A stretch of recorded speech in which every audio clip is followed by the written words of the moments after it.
આજે એમ્પ્લોયેબિલિટી સ્કિલ્સમાં વાત કરીશું વર્કપ્લેસ કમ્યુનિકેશન ઇન્ટ્રોડક્શન, કાર્યસ્થળે સંચાર પરિચય, જ્યાં ઇફેક્ટિવ કમ્યુનિકેશન અસરકારક વાતચીત, કાર્યસ્થળ પર વાતચીત કરતી વખતે તમારા સંદેશને અસરકારક બનાવવા માટે સંદેશા વ્યવહારના 6C નું પાલન કરો.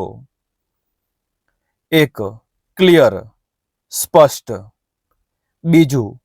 કરેક્ટ સાચું, 3. કમ્પ્લીટ પૂર્ણ, 4. કોન્સિયસ સંક્ષિપ્ત, 5. કન્સાઇડરેટ વિચારશીલ અને 6. કોટેજિયસ નમ્ર.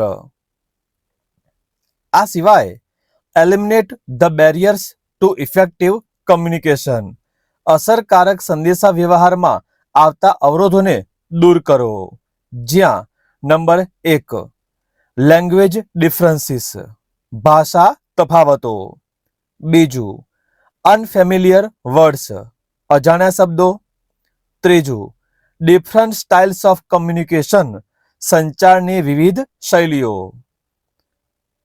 અને અંતે tips while sending text messages for work communication કાર્યસ્થળ પર સંદેશા વ્યવહાર માટે ટેક્સ્ટ સંદેશાઓ મોકલતી વખતે ટિપ્સ, જેમાં સાચા જોડણીવાળા સંદેશાઓ મોકલો, UR અને OMG જેવા ટૂંકા શબ્દોનો ઉપયોગ ટાળો, વધુ પડતા ઇમોજીનો ઉપયોગ કરવાનું ટાળો, કામના કલાકો સિવાય ટેક્સ્ટ સંદેશાઓ મોકલશો નહીં.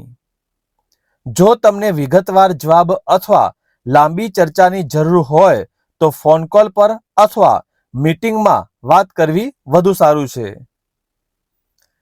લોકોના સંદેશાઓનો ઝડપથી જવાબ આપો. જો તમને જવાબ આપવા માટે વધુ સમયની જરૂર હોય તો તે અંગે સ્પષ્ટતા કરો. ચેટ પર શું શેર ન કરવું જોઈએ તે અંગે નિયમો હોય છે. આ નિયમો તપાસો જ્યારે તમે કોઈ કંપનીમાં જોડાઓ છો. આવા જ ES સંલગ્ન તમામ ટોપિક માટે સબસ્ક્રાઇબ કરો. જલ્દી મળીશું નવા વિડીયોમાં.